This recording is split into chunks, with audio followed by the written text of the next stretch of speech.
I learned how to use Zoom. Hi, everybody. How are you? Welcome, welcome. Students, faculty, people who live in Albany, thank you so much for coming to Stage and Stanza. Our honorees tonight are Ms. Carmen Lookshire and Mr. Michael A. Panzarino. Hello. Our hosts are me, and the wonderful David Baker.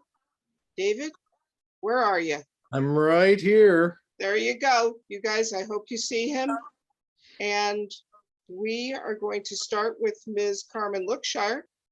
She's a singer. She is talented. She is Albanian. And you're up. Oh gosh. You're Hello. up, Carmen. Hi. Oh my gosh, I'm nervous. Hi. Well, Carmen, I think I'll read your bio, and then Carol, do we do a poem after that? Yes, we will do two. It's not just poems, ladies and gentlemen, people, humans. It's song lyrics. Lyrics. Good. Carmen, you've done Stage and Stanza once before as a reader, I think. Yeah. Carol, I have to say, is this our third season? Did we start this in 2020? Yes, it is our third season. And just Yeah. like television, it's another fabulous season for you guys to behold. Yeah, we got renewed. Well, welcome, Yeah. Carmen. Carmen is a singer, songwriter, an actor, a creative, and an old soul. She performs and writes songs similar to the likes of Frank Sinatra, Ella Fitzgerald, and Norah Jones. She performs as a duo under the name Carmen and Life's Guilty Pleasures, as a lead singer with the Silver Arrow Band, and as a guest vocalist for the Band of Gold and Grand Central Station. In 2020, Carmen released her first EP album titled For Love, which is available on all streaming sites. And in recent years, Carmen has been involved with the Black Theater Troupe, Upstate New York.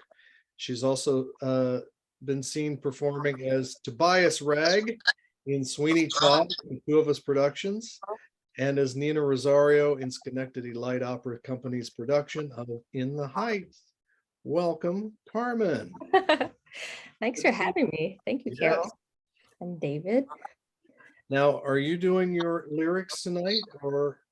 Yeah, I can read them. I'll go ahead and start with the song Ruby Red. So I've started off writing a lot of like metaphorical songs, and that's been very successful. So this song I wrote about my guitarist's guitar, whose name is Ruby because she's a red guitar. And everywhere we go, the guys come up to Joe and they're like, "Oh, that's a nice guitar. What kind is it?" And then they talk shop. And I said to Joe, one of these days, the guy's going to walk out with Ruby. And so we wrote this tune called Ruby Red, and I'll read you the lyrics right now. These ruby red lips and high-heeled shoes see you staring from across the room.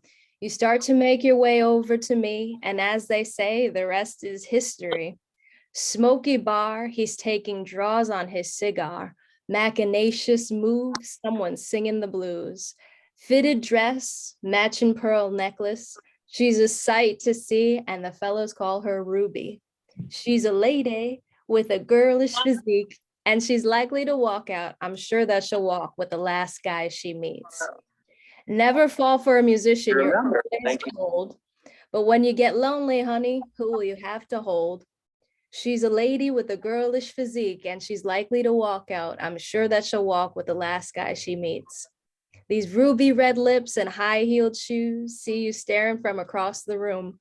You start to make your way over to me, and as they say, the rest is history. She's a lady with a girlish physique, and she's likely to walk out. I'm sure that she'll walk with the last guy she meets. That's Ruby Red. Thank you. Thank you. Thanks. I think there's somebody that's not muted. That might be my friend Joe. So if you want to go ahead and mute them, because I'm hearing like feedback. So this next tune is my latest single release that's streaming now everywhere, including TikTok and Snapchat. So if you want to make a TikTok, go ahead. So the song is called I'm Not Crazy. And it's kind of inspired by like narcissism and gaslighting. Like if you were to approach somebody and accuse them of cheating and they say, oh, I'm not cheating, you're crazy. But in fact, they are. It's just like a form of manipulation and gaslighting. So the song is called I'm Not Crazy. Maybe I'll sing a little bit of it. Good. I'm not crazy, baby, until you make me crazy. You might say that I'm crazy, but you gon' see just how crazy I can be. Intuition tells me something ain't right, but you keep telling me everything's fine. I smell something that's not cologne. A different number lit up your phone. I'm not crazy, baby, until you make me crazy. You might say that I'm crazy, but you gon' see just how crazy I can be. Mind manipulation causing all this frustration. Don't think you can gaslight me, 'cause clear as day, I can see that I'm not crazy, baby, until you make me crazy. You might say that I'm crazy, but you gon' see just how crazy I can be. You think you're smart with your tilted hat and a smile. Yes, I'm crazy 'cause I care. I'm sick in the heart, but you're sick in the head. So maybe, baby, I'm not the one that's crazy. I'm not crazy, baby, until you make me crazy. You might say that I'm crazy, but you gon' see just how crazy I can be. Whoa. Thank you. You can check that out on Spotify, Apple Music, iTunes, YouTube. It's all over. My daughter does TikToks all the time. And so I should play her the song and then say, now set something to this. Yeah. Yeah, it'll be like pictures of our cat running around or something. like That's that. awesome. I'll do it. Right? I'll take it. Well, welcome, Carmen. Carol mentioned at the beginning that you're an Albanian. Have you lived in the capital region forever? Albanian. I grew up here. That's what I say this is home, but I was born in Brooklyn, raised a little bit in Staten Island, and then move upstate. That's Moved upstate. how the city folk work, right, Mike? Yes, it is. Upstate to upstate. Yeah, we have two transplants then. I'm a transplant myself, but I'm from the Midwest, so that's a whole different thing. That's a whole different direction. Yeah. When you moved up here, when did you start your singing and your acting, Carmen? Oh, I was involved with school plays, and also singing at church. So I got into musical theater, and I just wanted to sing and act and dance, just like when I went to go see Wicked, which was my first Broadway show. I was like, that's what I want to do. Sing and act and dance. Like, and that's still my dream. But I really always wanted to sing, so I'm finally doing it. I'm excited. And when did you feel like you kind of crossed into becoming a professional singer in the area? Wow. Yeah, I've actually been I left my state job. I worked there for 5 years, believe it or not. I'm pretty old. And I left to do music full time. I don't have a degree in music. Actually, I have a master's degree in arts administration with a focus in museum studies, curatorial studies, and was going to be a curator. But I always had singing like in my soul, and it's what I always wanted to do. So I left my 9 to 5 because I just felt so trapped in a cubicle, and finally pursued music. So it's been about 4 and almost 5 years now, doing it full time. I'm very curious about your arts administration degree.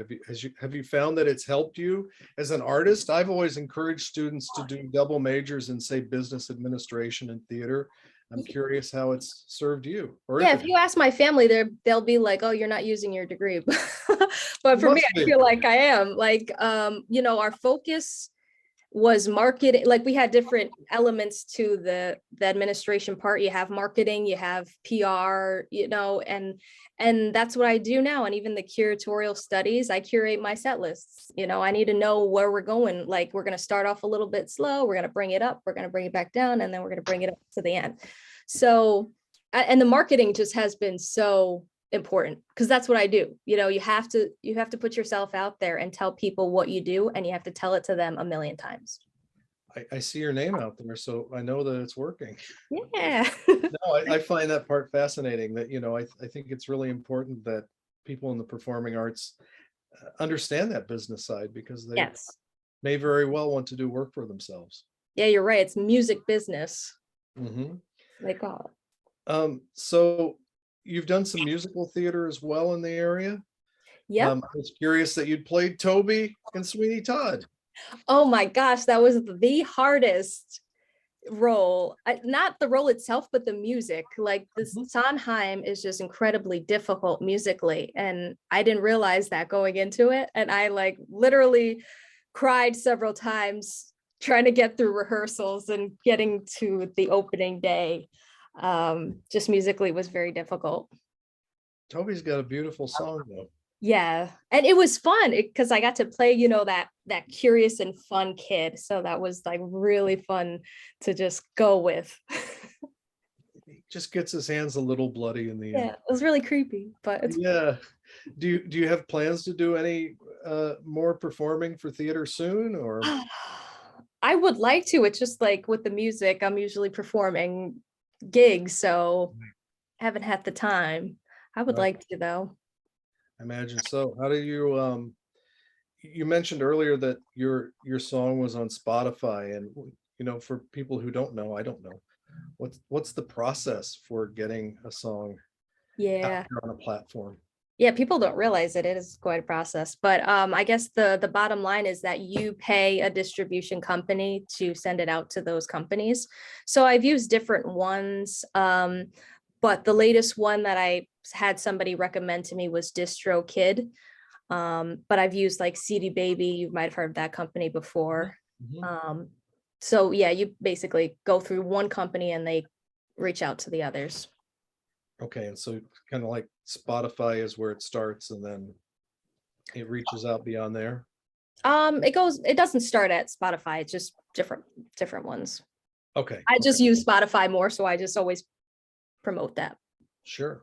Are you working on an album now? Yep. My guitarist and I wrote a lot of songs during the shutdown, so we started recording the ones we have. So far we have 6 down recorded, and we have maybe almost 20 that we wrote. So I'd like to do a 12-song album for next year. I want to try to push that for next year.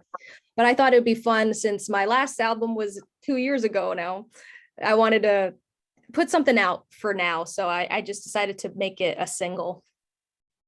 I'm glad the pandemic's over, but I'm still fascinated by people's stories from that time, and the fact that, you started the idea of an album. How did it affect your work, or, the way you go about doing your work? Yeah, actually having to communicate through Zoom or Facebook with my guitarist was very difficult, because as you guys know, you can't speak at the same time. So, or you can't play and sing at the same time. So we'd have to record what I'm singing, and then he has to play with that on his end. And it was just very difficult. So that, in that way, I'm glad that's over. Right. No, I think we're all glad, but we're still on Zoom. So yeah, it still works in some ways. Do you have a regular gig or regular gigs that you do in the area? Yes, I just started doing, because I picked up a acoustic guitar, and I've been trying to get more practice with that. So I've been doing every second and fourth Thursday from 6 to 7 before darts at Green Wolf Brewing Company in Middleburg. So if people are available to come out for happy hour, I know it's a bit of a ways out there because now I live west of Albany, so we're on the boonies now. So in Middleburg is Green Wolf Brewing Company. It's just a great public house, and it's just a great place to hang out that I've discovered. So I've been lucky and fortunate to work with them, and they've had me every second and fourth Thursday. And actually tomorrow night I'm having a concert with my guitarist. If anyone's in the area, Middleburg, 7 to 10 o'clock, I'm going to be having a concert. That's great. So do you work regularly with this guitarist, or do you have other musicians you work with? Yeah, he's the main musician that I work with. We do a lot of senior living, so we'll go out together as a duo. And I started working with other musicians to build a full band, because this summer I had to pick up gigs where we needed, bigger gigs where we needed dance music. So you need more musicians. We did a really big gig in Lake George this summer, which is awesome. I felt like such a rock star at that one. And so I've been working with them. And if we need a book for a private event, I have the availability of having 6 pieces. So I can go from 1 to 6 pieces if people are, want a book. Oh, good. Well, so I was interested in that you do book special events or private events. And yes, there's probably a way for people to get in touch with you. Yes. CarmenTheSinger.com. CarmenTheSinger.com. We can probably even work that into the chat for people to find tonight. Yeah. That's great. Do you have any interesting or fun stories that you could share from doing some of the gigs you've done in the area? Oh boy. Crazy stories? I don't have any crazy stories. That's good then, right? I know. You have normal gigs, not crazy stories. I think the funniest thing though, we did a senior living maybe last week, and the audience was really with it. They were excited, and we're playing very upbeat, fast-paced music. And at the end, I'm like, well, there's one more song for the day. And I swear I heard somebody say, "Oh, thank God." And everything was going so well. But I think it was too loud for her or something like that. But it was just like, oh no. Audiences are not predictable. I know. And you can't make everybody happy. Like the whole room was excited, but the one person may not be, and that's okay. You just got to keep going, up in your head. Right. Do you have any thoughts or plans beyond your album? How does a singer in this area put together goals for their career? Yeah, that's a good question. But I do have some plans. I was talking to Chris Wink over at WAXT. So we're going to be doing an interview for the song coming up, and he's already playing it. It's on 97.7. So he's already streaming I'm Not Crazy. And I got to push it more. It's all about the marketing. Push it more on social media. I got to do some TikToks. Not so great at that, but I got to get better at it. I'm not either, but everything's on TikTok. And my daughter introduces me to it, and I say I'm not interested, but then she says, well, you are interested in, this. We'll find something. And it's on there. Yeah. All on there. Exactly. Yeah. Do people who are gathered with us tonight have questions for Carmen? No one has questions. Come on, people. You do. It's for extra credit out there, students. Come on. You can do it. I see students. Ooh, All right, I'll ask a question. I'll start it off. So, Carmen, Yes, Carol. what would you say on your first red carpet event at the Grammys, let's say? Oh, God. What would you say to if you were on, let's say, ET, and they asked you, what are you looking forward to most at the Grammys? Oh my God. That's a tough question. Would I be receiving an award, or I'm just there? Both. Oh my God. Yeah. I'd be excited to see like people that I looked up to, in person. You listen to their music your whole life, and like there they are. And if I was to accept an award, I'd just be like, oh my God, like Celine Dion sitting there, I'd be freaking out. But I definitely have to thank my parents for listening to such eclectic music, because even though they're not musical, they listened to everything, and that really influenced me so much. Yeah, I was very interested that, you mentioned in your bio Ella Fitzgerald, Frank Sinatra, and Norah Jones is newer, but is it your parents who introduced you to these? Nope. I'm just like my own old soul. They listen to, newer, like, I don't know, I would say newer, but also like soul music and Bee Gees and James Taylor and stuff like that. But I was always like the musical theater black sheep. And I think it's because I got into theater, and the musical theater actresses would sing like on their albums, like Kristen Chenoweth and Audra McDonald would be singing these crooner songs that, we know that Sinatra and Ella Fitzgerald did. And I just fell in love with that style of music. And my parents were like, what is that? They weren't a part of it. But that's what really kind of got me into it, is through the musical theater. I'll ask you a hard question. What is it about those songs that you fell in love with? What is it about them? Like yesterday I was playing, if you've listened to Kristen Chenoweth's older album, there's a song called On a Turquoise Cloud, and it doesn't have any lyrics. It's just vocalizing. And it's just something so beautiful about that song. It's just like so much emotion. And I think, and now that I'm like a professional singer, now I can see what goes into these songs, like they're just so different than the pop songs that we hear today. It's that classical training that they had to start with. And thankfully, when I took some lessons in my 20s, I was able to my teacher taught me classical music. So then you get the foundation, you get the structure. And I think that's what it is about those songs, is that classical foundation. Thank you. That's the kind of music I grew up enjoying, and I'm really interested that there's somebody else in the world who grew up enjoying it, Yeah. We have great taste. We do. We have a great audience who I know there's a question coming, people. What do we got? Questions out there? Don't be shy. So David, some of these students are from your theater class? I do. I see students here from History of Theater. I see students from my RSC 201 Intercultural Perspectives course. So. All right. Well, you guys really want me to take over? Okay, I'll ask another question. Your top 3 favorite musicals, Carmen? Okay. My Fair Lady. Oh man, this is hard. The Music Man, and probably the Phantom of the Opera.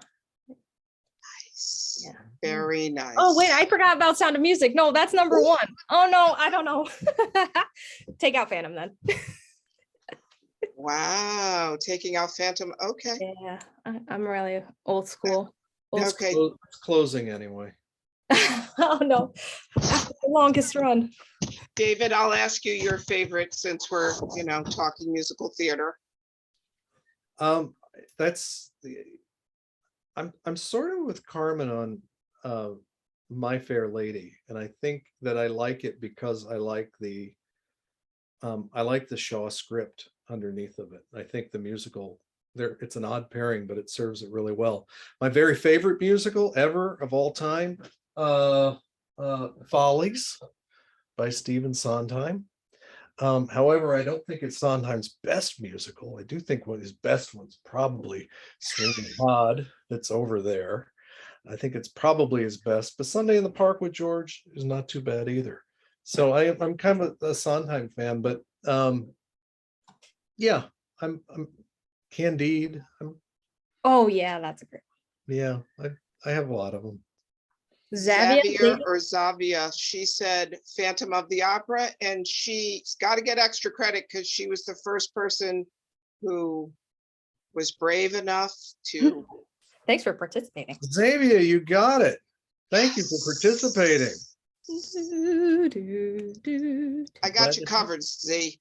What about you, Carol? What about you, Carol? That's what I was going to say. I love Pearly. I love Dreamgirls. I love Phantom. That's a good Yeah. one. Those might not be my top three, but those are the three. Oh, I love Godspell too. Right. Right. So I snuck in 4. Mike, I know you're around, so we'll be asking you too. They're hard So- questions, favorites, you know, I don't know. I just have ones that I'm really into, but it's tough when people ask me my favorite anything. And for the rest of everybody in the audience, please put your favorites in there. Whether you're going to get extra credit or not, we'd like to know just to keep the list going. David, what did Thanks. you think of Hamilton? I thought Hamilton's terrific. Yeah, I love it too.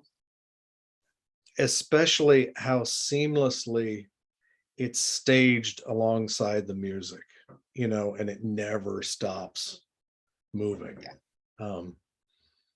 I like listening to it. It always pops up in my car, but it was a real feast to watch. Yeah. Yeah, I I watched. actually saw it before before the album came out. So I had no idea like what the music was. That's how early on it was. But I still like In the Heights better because I knew of his work before, and it was just like, for me, that was the first rap musical.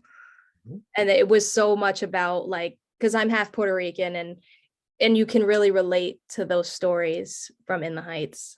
It's like, that's your family. And she was really good in it. Just saying. I really enjoyed that role because it was like me. It was easy. Just being myself. Oh, we have Fiddler on the Roof and Hairspray Hairspray, and Aladdin. Aladdin, which I think is coming to Proctor soon. It is. Yeah, wonderful. Okay, well, we should keep the musical talk going. Anything else for Carmen? Anybody else? Well, if you think of something, she's still going to be here. Yeah. We're just moving from the fabulous Carmen Lookshire to the wonderful Michael A. Panzarino. Ooh. And Mike, are you there? There he is. Hello. I'm unmuted. Hello, hello. How are you? Good, how are you? Very good. We have a poem that Michael chose that I will read. It's called Progress by Racing the Pen. Growth comes and goes, but it never stops. It never folds, whether for the better or in a different direction than you ever expected. It happens to teach lessons, new and old, and the ones with hidden blessings. So stop stressing. You're doing great. And be patient. The best things don't happen in a day. Great choice, Michael. Thank you.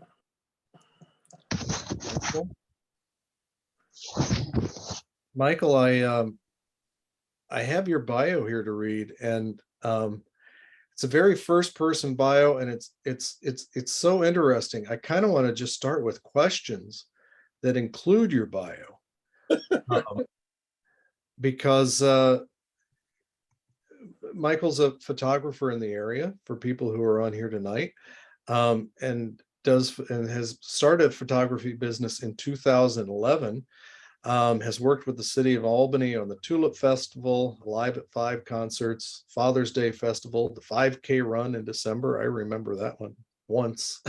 It was cold.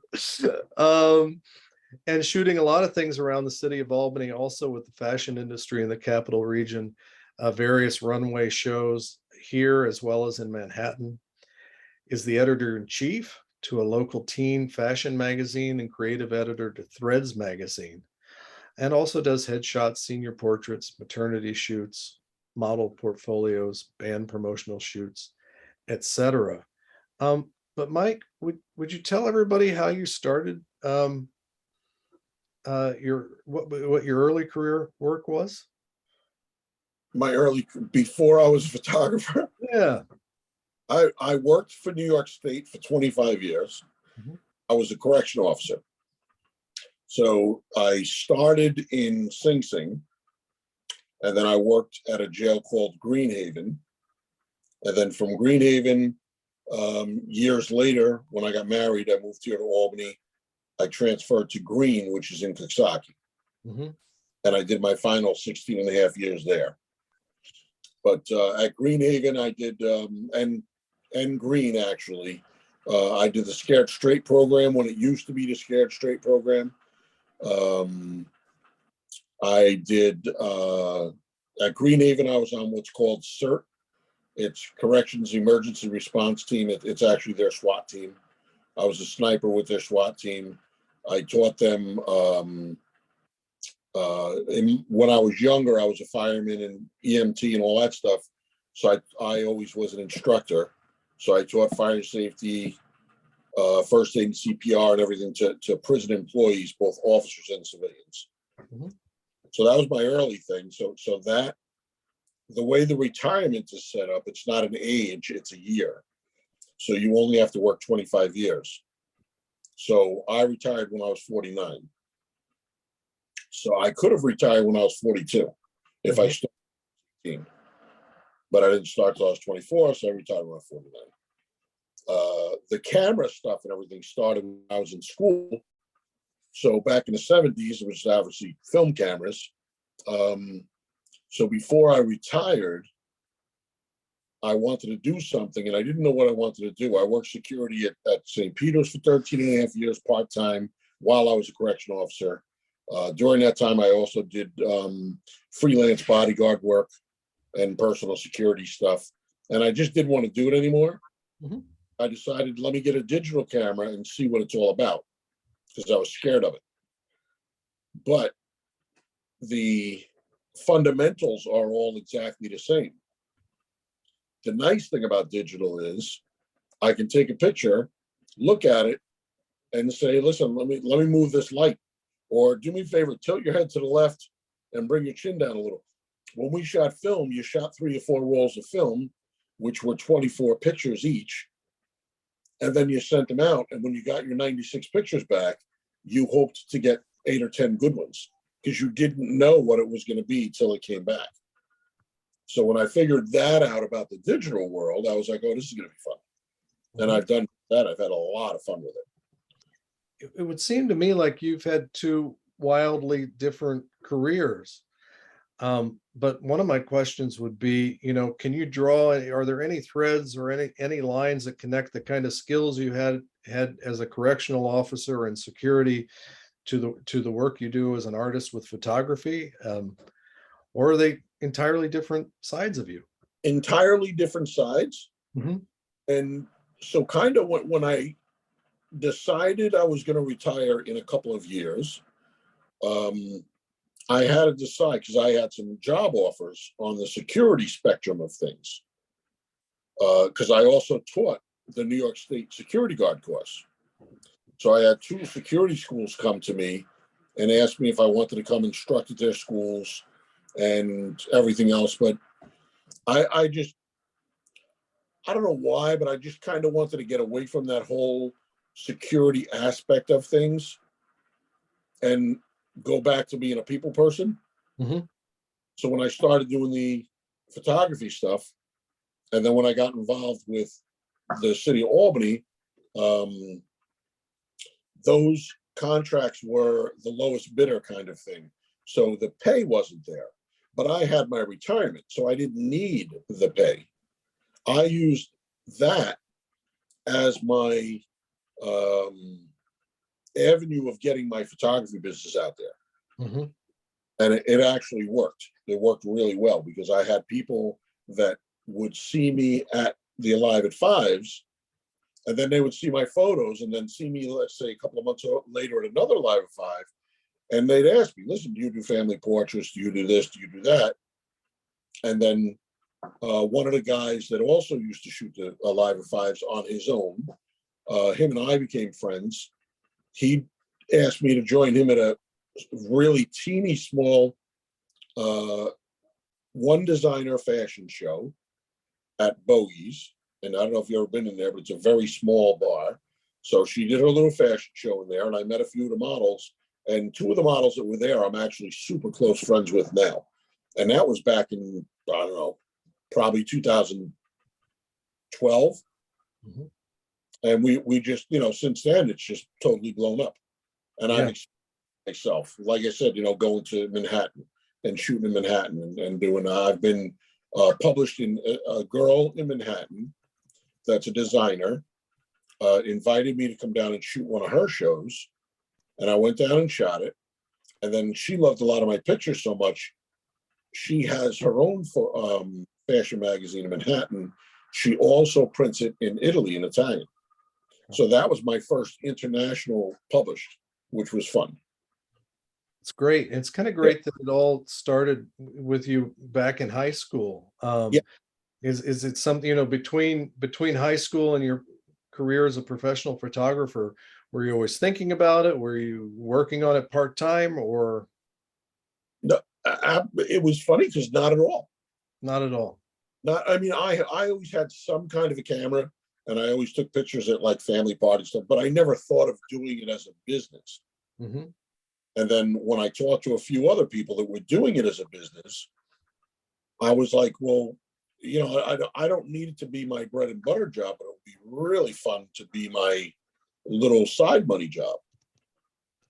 And there are some contracts that I've done that pay really well, and like you said, it's built up to I have way too much equipment now, cameras and lighting and lenses and all stuff that goes, tripods and everything else that goes with the stuff, but it's something that you always keep learning, which is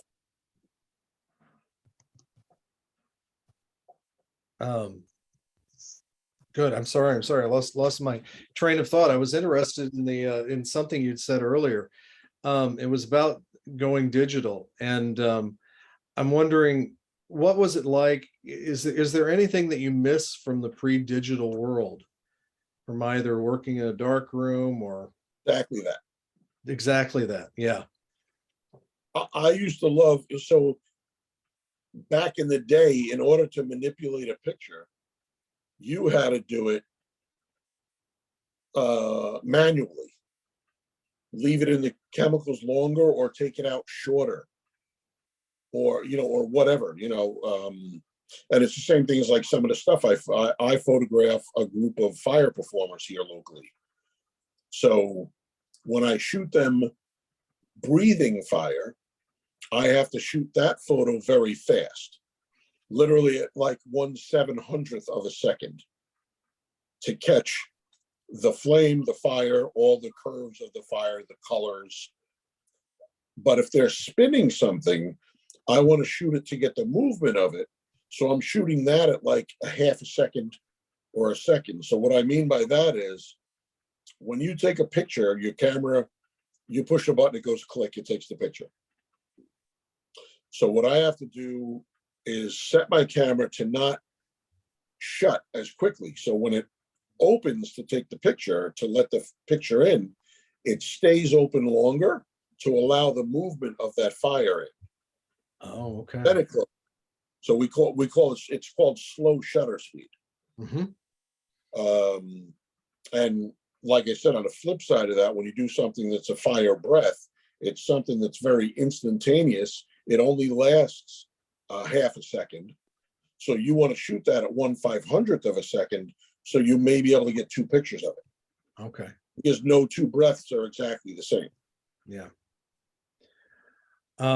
I have to imagine, wow, you shoot fire. I was really interested when Carol brought up your name, because I said, oh yeah, Live at 5, I've probably seen these pictures. I know this stuff. Yep. I imagine you've been incredibly well exposed in the area. Do you mentor photographers as well? Do you work with people who are trying to get into it? Absolutely. Mm-hmm. So like we said in my bio, I'm involved with two different, well, they're the same fashion magazine, and we decided to split them and make one strictly for the teens and one strictly for 18 and over, Mm-hmm. as far as models go. Because some of the photos that are in the 18 and over would be photos that you wouldn't take of your teenage daughter and younger, but we stuck at 13 to 17. So rather than having them in the same magazine, we want parents to feel comfortable to let their teens look at their magazine online or buy it or whatever. And the parents don't have to worry about what's in that magazine because that's strictly teens. I brought in a couple of my teen models and I let them write for the magazine. So everything's written by a teen for teens, you know, what bullying is going on now or what the new fads are in school. It's something you and I couldn't write about because we're not living that life. They're living that life. So that was something that opened a lot of eyes, and I got a lot of interest from teen parents, the parents of teens, I should put, because they realized that that's the route we were going. We totally separated it. So it's called online on Facebook. It's Threads 518 Teens, and it is a group, but I made it a private group so that not anybody could. In order to join it, I have to know why you're joining it, and I've limited to if you're not a parent of a teen that wants to do modeling. Or I do have a couple of clothing designers that I personally know that I know nothing they say in there will be inappropriate. You know, so we really, I run that really, really tight, that group. That's why I made it all private, you know. So, but we have a lot of fun with it. Mm-hmm. So between like fashion and fires, fire eaters, City of Albany, do you have a special comfort zone for you that you really like working in? Usually I'll go with the headshots and portraits, and you really do it all, don't you? I do professional headshots.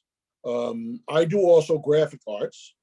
So like Carmen's CD cover, that was our conglomeration. We worked together on doing that. There she is, she's back. So Carmen, do you have your album, your CD cover handy? Oh, I might have it on my phone. I gave out all my CDs, believe it or not. Oh, did you really? Yeah. I got a different great news. designed Carmen's cover. Damn. Looked at her lips. That was at the Berlin and Troy. That's at the Berlin and Troy. That picture is taken. Yeah, So and those lips are actually my lip prints. Bring that way into your thing. So the lips that are on that cover are actually an imprint of Carmen's lips. So Carmen paints. So I had her bring a small, it was like a 2-inch by 2-inch piece of glass. That I use for stamping. Oh, stamping. So I had her put the color lipstick on she wanted for the cover of the album. And then I had her press the glass against her lips. Many takes. Right, 3 or 4, didn't we? Had to get I'm not a semi-perfectionist, so I had to do it many times. But we wanted it to be perfect. Then I took that, held it up because it was an overcast sky that day, which was perfect. So now I took a very close photo of it with my camera, and then I brought it into the computer, and I took her lips off of that background, made it a transparent background, so I could put them wherever I wanted. And the fun part about it was during all this process, Carmen sat with me while we did all of this. So the two of us had a lot of fun just banging our creative minds together and coming up with this really, really, I mean, I personally think it came out incredible with the ideas that she wanted. Yeah, it's exactly what my vision was. And working with her to get it, worked out really well. And it was so fun because as I'm doing it on Photoshop in front of her, she's like getting excited about it, and like hit me in the arm, like, that's it, that's the one, that's exactly to where I wanted it. And can you tilt it, turn it a little? Yeah, no, I like that. So that way, instead of going back and forth with emails, do you like this? No, can you do this with it? She came to my house and we sat and we did it together. And it was just incredible. We just had a great time. It sounds like a good collaboration, and it's a great cover because Thanks. that's a good space too. Yeah, it's Very great space to work in, Yeah. I would imagine. If people were to want to hire you, how do they contact you? Do you have a website as well? My website is mapgraphicsphotos.com. On Facebook, just because there's another company called M.A.P Graphics that literally does maps, who are funny, still in business. But so I had to put dots because the M.A.P is actually my initials. So it's M.A.P.graphics. If you search it on Facebook, and it comes right up. And then Instagram, it's the same thing, M.A.P Graphics, no dots. But it's so they can get me there. And all the information you can, my friend Mark that I do the magazines with, he's real good with all the technology and stuff. He showed me how to set it up so you can literally pick a individual thing you want to do and then book me right online. You can book the time, the date, pay for it, and it's all done right online now, which is kind of cool and convenient for people, because a lot of people don't have time to make phone calls anymore. Yeah. So that made it really streamlined. Do you have any upcoming gigs that are of special interest to you, or? So one thing I don't shoot much of, not for any special reason, just because I don't shoot them, because they're a long day and they're a lot of work, but I don't shoot many weddings. But I do actually have 2 weddings coming up in October for guys that I worked with at the jail. The one I did, him and his wife's, because they're married already, they're just going to get married again for everybody here. I did their engagement photos. So they came to me and asked me to do their wedding, and I told them no at first, and I told them, go to my friend Dino. But they pressed and pressed and pressed, and then finally I was like, all right, I'll do it. So I'm going to do their wedding.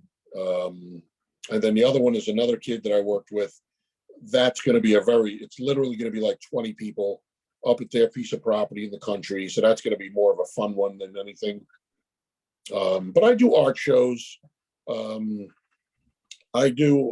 shoot for the Albany Art Center downtown by Broadway.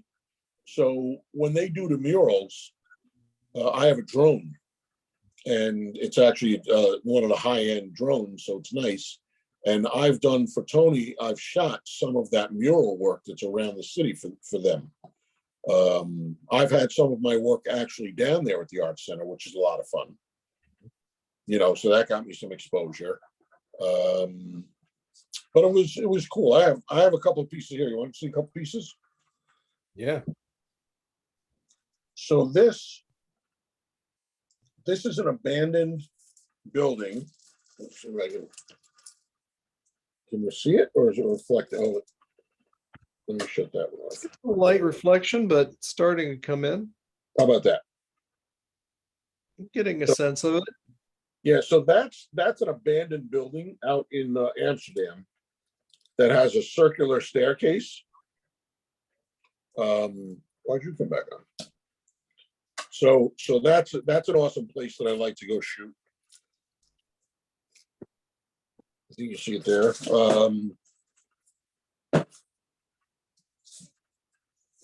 And then this is one of the skyline of Manhattan. Nice. So I actually took this off of the bow of the Staten Island ferry.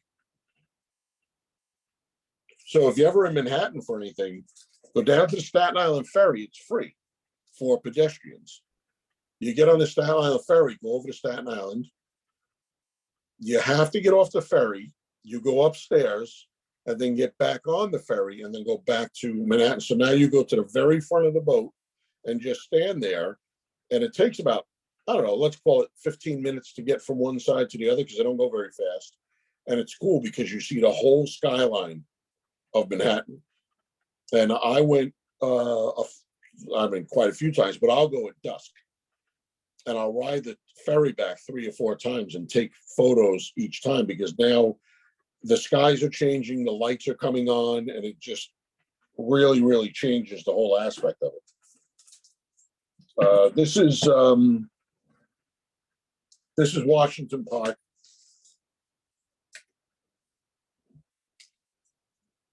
Trying to get the glare out of there, but that was in the winter.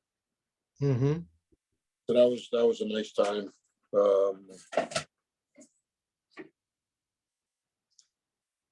This one, I don't know if you'll be able to see it very good, but that's actually a sunflower field. Okay, yeah. And the sky and the mountains and everything behind it was just really awesome. So I shot that. I've actually sold a few copies of this one and that winter one.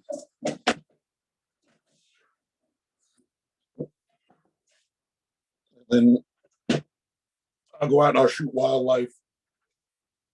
I don't know if you see that or not, but that's a duck in there.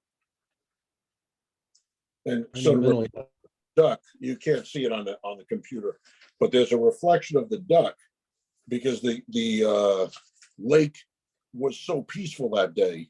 It was almost like literally like he was sitting on a mirror. Wow. So that was a lot of fun. But yeah, so I don't have a favorite. Going back to your earlier question, I don't really have a favorite subject. I love working with the newer models, and some of the established models too, because it's a lot of fun being creative with them, helping them to improve their portfolio. So that's nice. And then I also get notified for a lot of local, and in Manhattan, a buddy of mine does them in Manhattan, runway shows. So a lot of the girls that want to try to be models, I'll hook them up with the local runway shows because you don't have to be any certain level to be involved with that.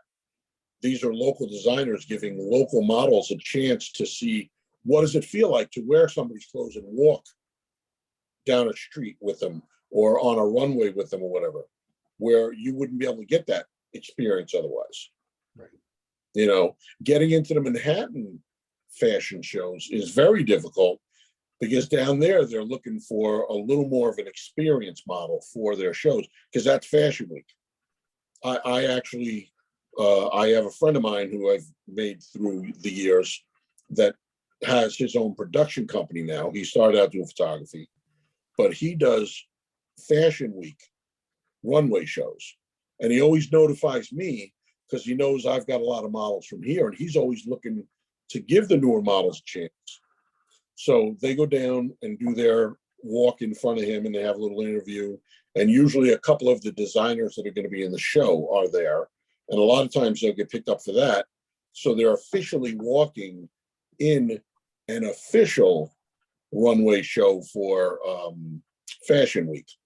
Because if they put that on their resume as a model, then people will just start hiring them just for that reason.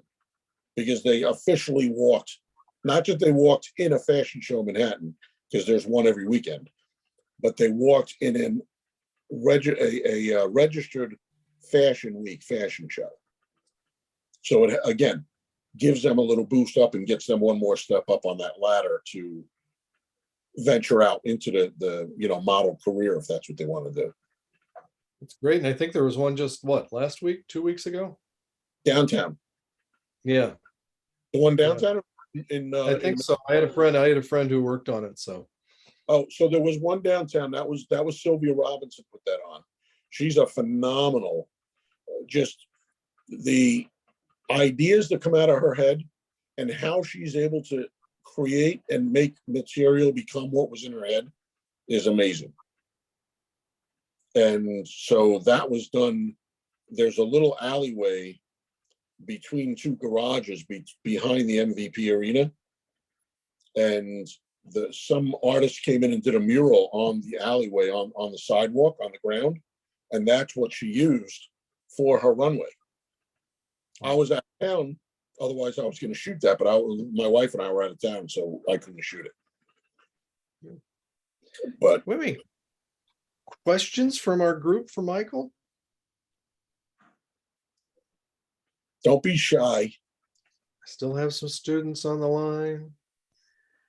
I know Carol will ask. Carol will ask a question. I'll get you guys, I'll set the table. So Michael, you get to join the fray on the musical theater. And do you have 2 or 3 that you enjoy? I do. So when I was in school, again, we had talked about this earlier before the live went live. When I was in school, I was in the musicals in school.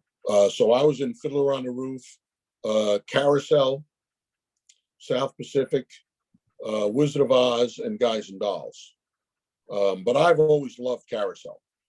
And I actually really love the movie version of it, which comes on TV sometimes. And I catch it on the Turner broadcast. Yeah, TCM, yep. Yep. It'll be on there sometimes. And it's fun because I played 2 parts in that. I played the dancing carnival boy that dances with the lead girl. That story is kind of about her and how she loses her father. So I did that whole dance scene. We practiced for months with that. We did the lifts. We did everything. It was awesome. And these were all in my little that I went to. We did phenomenal things. And we actually constructed a working carousel that we had fake carousel horses where the, actors, let's call them, the students stood next to the carousel horse. But on the inside, we made the wall on the inside like it would be a regular carousel where the motor would be. And we actually had stagehands in there pushing bars that made the carousel go around. It was unbelievable. It was that was really, really crazy production for a school that size. So those are kind of. Sorry, we have a question for you. Okay. Maya asked, is there a specific location that inspires your work?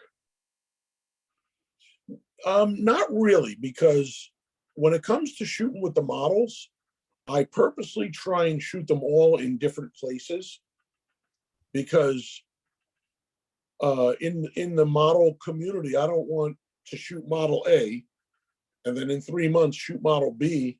And when everybody sees her pictures, I don't want them to, oh, that's just like model A's picture. I don't want them to compare each other. So I try and get them all in different places so they are individual, because I want them to learn, don't pose the way everybody poses. Your mirror is your best friend. Use that and learn your own poses. Get your own look, get your own personality, because that's what's going to get people to hire you. So that's probably not an easy thing to figure out what your look is. No, it's very difficult. Yeah. But they'll come to me, they'll go to my friend Mark. A lot of the models will shoot with both of us because we both have a very different style of shooting. And we have, we'll have meetings and talks and things with other photographers in the area, especially newer ones that'll come on and ask us questions. And we tell them, don't be scared to ask us questions because we will never think of you as competition. As long as Mark and I have been doing this, we do it together. We don't compete against each other. We help each other. And we will send models back and forth. Mm-hmm.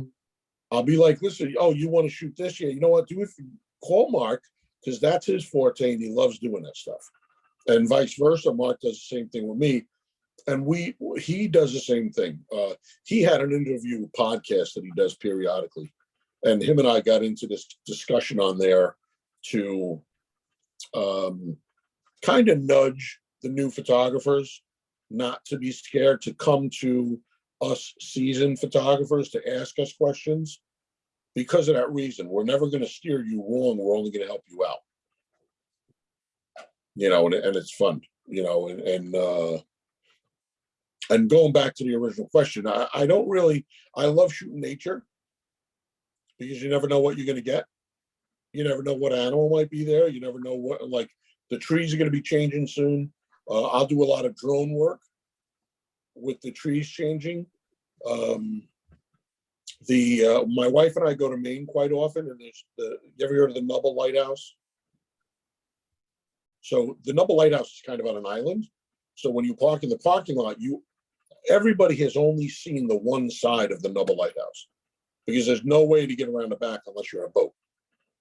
So I've taken my drone and flown it around back many times, and I've taken photos from different elevations of the back of the lighthouse.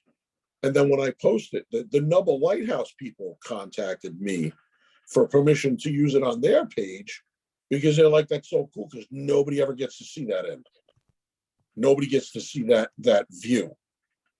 And I like to try and be individual with my the aspect that I use to shoot things. Excellent. That sounds cool, especially the drone part. The drone is it's so awesome. It's so awesome. Just for everybody who's out there, you can contact Michael. Again, what is your website address? So my web address is mapgraphicsphotos.com. Mhm. On Instagram, it's just M.A.P Graphics, one word. Mhm. And then on Facebook, it's m.a.p.graphics because it's actually my initials. So on Facebook, I had to do it with the dots because of somebody else had M.A.P Graphics taken already. Or everybody, you can use Google for Michael A. Panzarino, and you can find all of his different iterations to get a hold of him, because you might need what?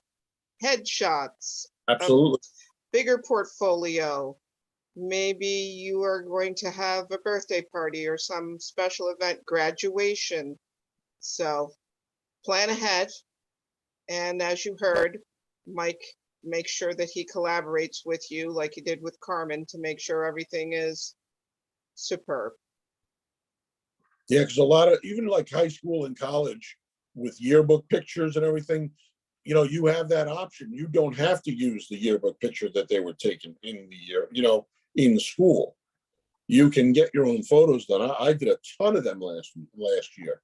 It's really becoming really more popular for students we go out to, even if it's like your favorite place. I have a number of places I go, but it may be your favorite park or your favorite statue area or whatever, that we take your photos out there. And now your photos for your yearbook pictures or your graduation pictures.